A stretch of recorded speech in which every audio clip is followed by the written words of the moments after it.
बिस्मिल्लाहिर्रहमानिर्रहीम। अस्सलाम वालेकुम व्यूवर्स, कैसे हैं आप सब। आई होप आप सब बहुत ही मज़े से होंगे। आज मैं आपके साथ बहुत ही मज़ेदार देगी हलीम की रेसिपी शेयर करूंगी, जिसको बनाना बहुत ही ईजी हो जाएगा। इस वीडियो को देखने के बाद बहुत ही मज़ेदार और बहुत ही टेस्टी बनेगी। वीडियो थोड़ी सी लंबी हो जाएगी, लेकिन आपने घबराना नहीं है। इस वीडियो को आपने एंड तक देखना है ताकि मुकम्मल रेसिपी आप तक पहुँच सके। तो चलिए फिर बनाना शुरू करते हैं। यहाँ पर मेरे पास मसूर की दाल, चने की दाल, माश की दाल और मूंग की दाल मौजूद है और चावल भी मौजूद हैं। इन सब की क्वांटिटी आपने 1/4 कप रखनी है। और यहाँ पर मेरे पास गंदम है जो कि मैंने 1 कप ली थी।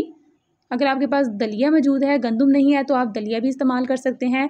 इसमें कोई भी परेशान होने वाली बात नहीं है, लेकिन गंदम से इसकी जो थिकनेस आती है वो ज़्यादा मज़े की होती है। यहाँ पर मूंग की और माश की दाल मैं छिलके के साथ इस्तेमाल कर रही हूँ, क्योंकि मैं शुरू से ही छिलके वाली दाल इस्तेमाल करती हूँ। इसके छिलके घर पर ही इजीली रिमूव हो जाएंगे। वो कैसे होंगे वो भी आपके साथ शेयर करूँगी। अगर आपके पास छिलके के बगैर है दाल, तो आप वो भी इस्तेमाल कर सकते हैं। यहाँ पर हमने इसको खुले पानी में 3 से 4 घंटे के लिए लाजमी भिगो कर रखना है।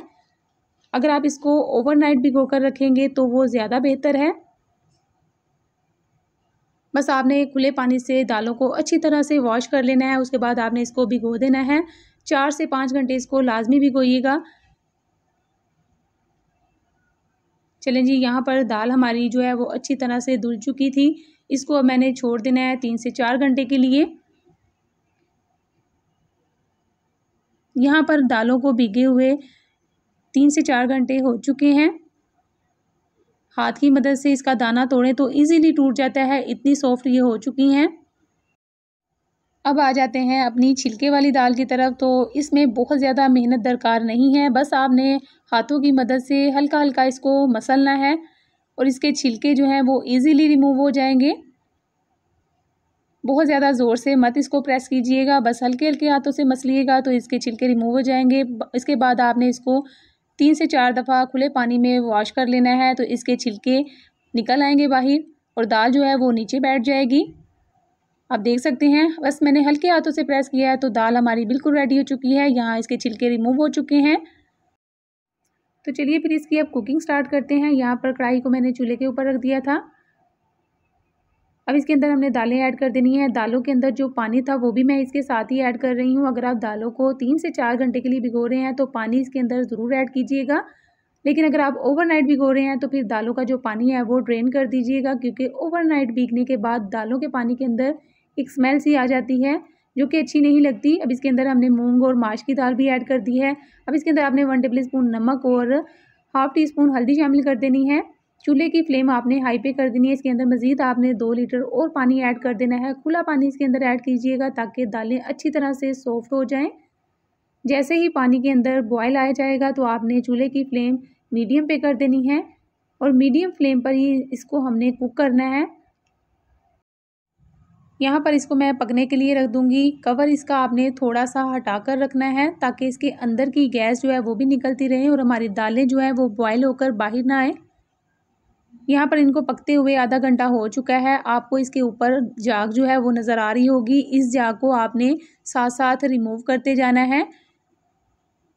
इसको रिमूव करने से आपकी हलीम जो है वो बहुत ही अच्छी बनेगी। इस टिप को आप ज़रूर ट्राई कीजिएगा।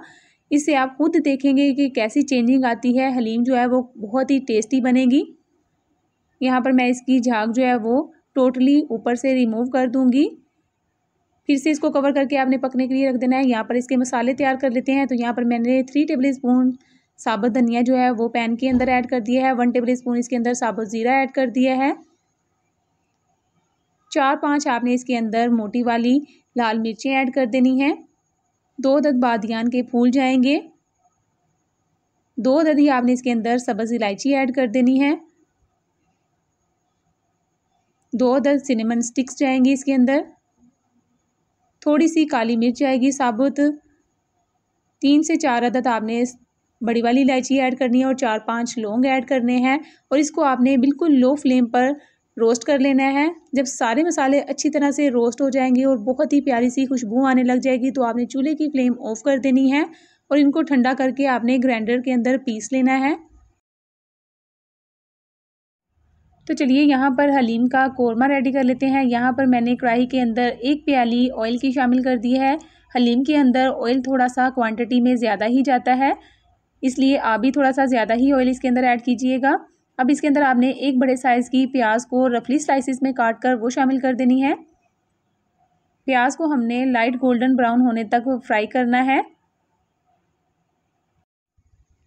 यहाँ पर मुझे तकरीबन 2 मिनट लगे हैं और प्याज जो है उसने अपना कलर चेंज करना शुरू कर दिया है। आप देख सकते हैं लाइट गोल्डन कलर आना शुरू हो चुका है। जैसे ही खूबसूरत सा कलर आ जाए तो आपने प्याज को जो है निकाल लेना है बाहर। इसको आप निकालते ही किसी भी पेपर के ऊपर रख दीजिएगा या फिर इसको आपने स्ट्रेनर के अंदर ऐसे ही डाल देना है ताकि इसका एक्सेसिव ऑयल जो है वो निकल जाए और प्याज हमारी बहुत ही क्रिस्पी सी रेडी हो जाए। अब यहाँ पर मैंने आधा किलो बोनलेस चिकन लिया था, वो इसके अंदर शामिल कर देना है। उसी ऑयल के अंदर शामिल करना है जिसके अंदर हमने प्याज को ब्राउन किया था। आप चाहें तो चिकन के पीसेस जो हैं वो बड़े बड़े भी इसके अंदर शामिल कर सकते हैं, उससे भी इसके रेशे जो हैं वो काफ़ी अच्छे और लंबे बनेंगे। प्याज को फ्राई करते हुए 1 मिनट हो चुका था। अब इसके अंदर हमने अदरक और लहसुन का पेस्ट 2 टेबलस्पून ऐड कर देना है और 1 टेबलस्पून इसके अंदर आपने पीसी हुई सब्ज़ मिर्ची ऐड कर देनी है। इनको हमने चिकन के साथ तकरीबन 1 मिनट तक फ्राई करना है ताकि इनका जो खुशबू है और इनकी स्मेल जो है वो अच्छी तरह से चिकन के अंदर आ जाए और चिकन की अपनी स्मेल जो है वो ख़त्म हो जाए। काफ़ी अच्छी तरह से ये फ्राई हो रही है और बहुत ही प्यारी सी खुशबू भी आ रही है। अब इसके अंदर मैं चंद स्पाइसेस ऐड कर दूंगी जो कि कुछ इस तरह से है। 1 टीस्पून इसमें कौरमा मसाला ऐड कर दीजिएगा, हाफ टी स्पून इसमें हल्दी पाउडर जाएगा, 1 टीस्पून भरकर आपने इसमें लाल मिर्च का पाउडर ऐड कर देना है, 1 टीस्पून इसमें नमक शामिल कर दीजिएगा, 1 टीस्पून इसमें गरम मसाला पाउडर जाएगा और 1.5 टेबल स्पून इसके अंदर हमने जो मसाला रेडी किया था वो आपने इसके अंदर ऐड कर देना है। अब इन मसालों को आपने अच्छी तरह से मिक्स कर लेना है। यहाँ पर मसाले बहुत ही अच्छी तरह से मिक्स हो चुके हैं। अब इसके अंदर मैं हाफ कप योगर्ट ऐड कर दूंगी। योगर्ट को ऐड करने से पहले मैंने अच्छी तरह से फेंट लिया था। चूल्हे की फ्लेम मीडियम पर है और मीडियम फ्लेम पर ही हमने इसको कुक करना है। अब इसके अंदर हमने तली हुई प्याज ऐड कर देनी है। इसमें से मैंने थोड़ी सी बचा कर रख ली है, उसको हम एंड पर यूज़ करेंगे। अब इसके अंदर आपने हाफ कप पानी ऐड कर देना है और इसको आपने लो फ्लेम पर कवर करके पकने के लिए रख देना है ताकि हमारी चिकन जो है वो अच्छी तरह से सॉफ्ट हो जाए। इसको कवर कर दें और इसको पकने के लिए रख दें। यहाँ पर हम आ जाते हैं अपनी दाल की तरफ। तो दाल हमारी कैसी कंडीशन में है ये देख सकते हैं आप। माशाल्लाह से हमारी दाल जो है वो बिल्कुल परफेक्ट डन हो चुकी है, बहुत ही सॉफ्ट हो चुकी है। अब हमने एक काम क्या करना है वो ये है कि अब हमने इसको स्टिक ब्लेंडर की मदद से इसको ब्लेंड कर लेना है। मेरे पास स्टिक ब्लेंडर था तो मैंने स्टिक ब्लेंडर की मदद से ही इसको ब्लेंड कर लिया है। आपने चिकन डालकर ये काम नहीं करना, बल्कि चिकन के बगैर ही आपने दालों को अच्छी तरह से इसके साथ ब्लेंड कर लेना है।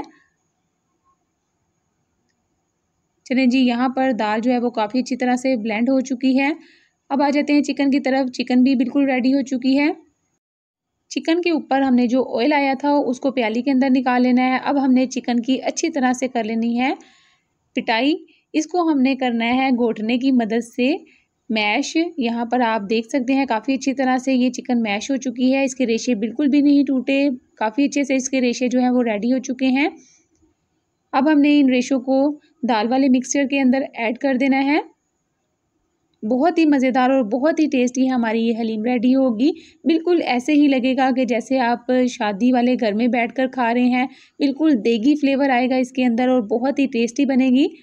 यहाँ पर चिकन हो चुकी है मिक्स, तो इसको हम दोबारा से घोटने की मदद से घोटते जाएंगे जब तक कि हमारी हलीम जो है वो रेडी ना हो जाए। जितनी आपको थिकनेस रिक्वायर्ड है उतना ही आपने इसको थिक रखना है। हलीम को आपने इसी तरह से देसी स्टाइल में बनाना है तो आपकी हलीम भी इंशाल्लाह ऐसे ही बनेगी जैसे कि मेरी रेडी हो रही है और खाने में बहुत ही टेस्टी है। इस वक्त इसकी खुशबू भी बहुत ही मज़े की आ रही है। आप देख सकते हैं कितनी माशाल्लाह से अच्छी थिकनेस के साथ हमारी हलीम जो है वो बिल्कुल रेडी हो चुकी है। अब इस पॉइंट पर आप इसके अंदर नमक भी चेक कर सकते हैं, अगर कम लगे तो मज़ीद इसके अंदर नमक ऐड कर दीजिएगा। इसके साथ ही व्यूवर्स, अगर अभी तक आपने हमारे चैनल को सब्सक्राइब नहीं किया तो इसको सब्सक्राइब कर लें और साथ ही लगे हुए बेल आइकन के बटन को भी प्रेस कर दें ताकि मेरी आने वाली हर नई वीडियो की नोटिफिकेशन सबसे पहले आप तक पहुंच सके। अब इसके ऊपर आपने 1 टेबल स्पून कुटी हुई लाल मिर्चें और जो हमारा मसाला बाकी बच चुका था वो भी हमने इसके अंदर ऐड कर दिया है। अब आपने इन मसालों को हलीम के साथ अच्छी तरह से मिक्स कर लेना है। हलीम खाने में स्पाइसी ही मज़े की लगती है, फीकी बिल्कुल भी मज़े की नहीं लगती है। सो गाइज़, अगर आपको वीडियो अच्छी लगे तो इसको लाइक और शेयर भी ज़रूर कीजिएगा और कमेंट्स में अपनी राय का इज़हार भी ज़रूर कीजिएगा, क्योंकि आपके कमेंट्स पढ़ के मुझे बहुत ही खुशी होती है। सो गाइज़, यहाँ पर हमारी मज़ेदार और टेस्टी देगी हलीम बिल्कुल रेडी हो चुकी है। इसको आप इसके लवाजमात के साथ सर्व कीजिएगा। सब्ज़ मिर्चें, धनिया, लेमन जूस और इसको तली हुई प्याज के साथ सर्व कीजिएगा। बॉयल राइस इसके साथ आप सर्व कर सकते हैं या फिर इसको आप गर्मा गर्म नान के साथ भी सर्व कर सकते हैं। आई होप आपको वीडियो बहुत ही अच्छी लगी होगी। इसको ज़रूर ट्राई कीजिएगा। अपना और अपनी फैमिली का बहुत सारा ख्याल रखिएगा। मुझे भी अपनी दुआओं में याद रखिएगा। एक और नई मज़ेदार रेसिपी तक के लिए मुझे इजाज़त दीजिए। तब तक के लिए अल्लाह हाफिज़।